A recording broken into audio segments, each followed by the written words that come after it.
Good evening, નમસ્તે, જય જિનેન્દ્ર. ચીમનભાઈ અને આખી જે સ્ટોરી ફેમિલી તરફથી એમના મિત્ર તરફથી આપણે સાંભળી એ ઘણી ચીજનું એન્ડોર્સ કરું છું.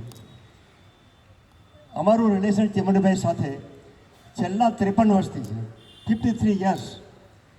જ્યારે તેઓ 1970માં વિથ ગ્લેક્સો હતા અને એ ટાઈમે મેં મારો એન્જિનિયરિંગ છોડીને ગ્લેક્સોનું કામ શરૂ કર્યું.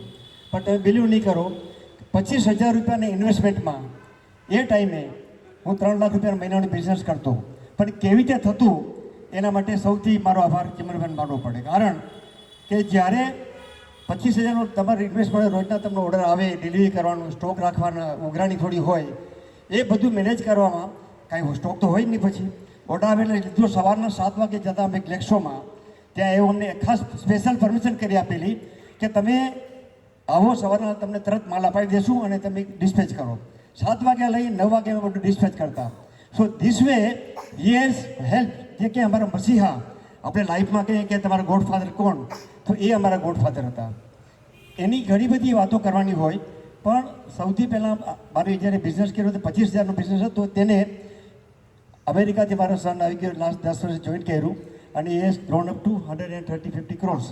એટલે એ બિઝનેસ આજે પણ અમે હંમેશા એમને યાદ કરીએ છીએ. 1900 જ્યારે તો જોન્સનને જોયું, ત્યાર પછી અમને 1972માં જોન્સન જોઈન કર્યું. તો જોન્સન વખતે સૌથી પહેલાં ત્યાં મને એપ્રોચ કર્યો કે you have to take our distribution line.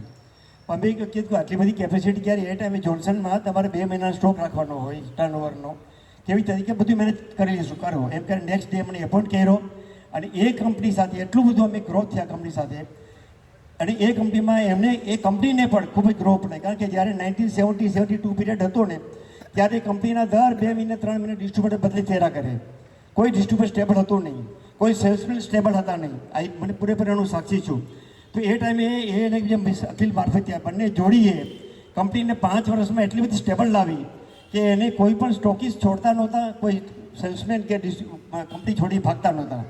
So this was a whole entire.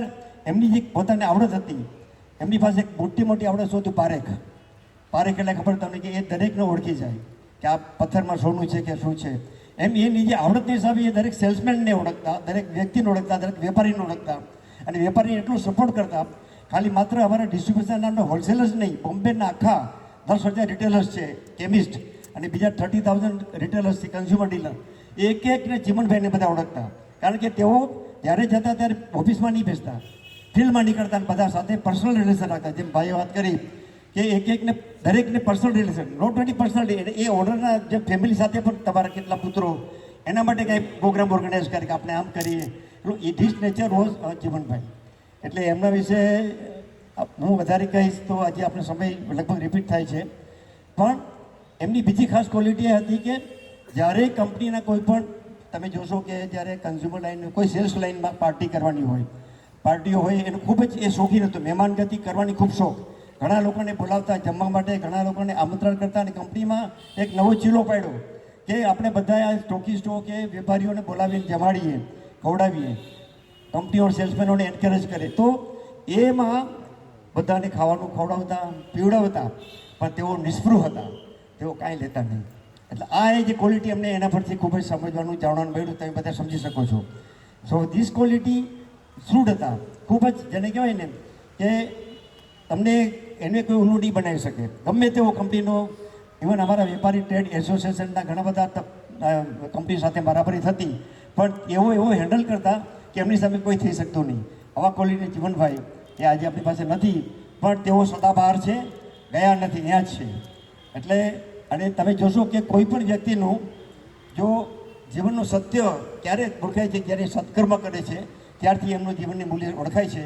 અને એવા એ ચીમનભાઈ સત્કર્મ કર્યા છે કે એમના ફેમિલી હોય, એના કલીગ્સ હોય કે બધા હોય. અને આ બધા ગુણોથી જ્યારે જોન્સન છોડ્યું ત્યારે 1980 આમાં એ મારી સાથે પાર્ટનર જોડાયા. એટલે આજે પણ એને 45 યર્સ થઈ જાય છે. તમે ઇમેજિન કરો કે અમારું જર્ની કેટલી લાંબી હતી કે અમે એને એટલા બધા માનતા કે આ વ્યક્તિને આપણાથી દૂર કરાય નહીં. એક ફેમિલી મેમ્બર જેવું રિલેશન હતું. હવે એમને ખૂબ વંદન કરી. આપણે ઈચ્છીએ કે ખૂબ જ સારી જગ્યાએ તેઓ હસ્યા હશે, ગયા નથી, આપણી સાથે જ છે અને બધાને શક્તિ આપે એવી પ્રાર્થના.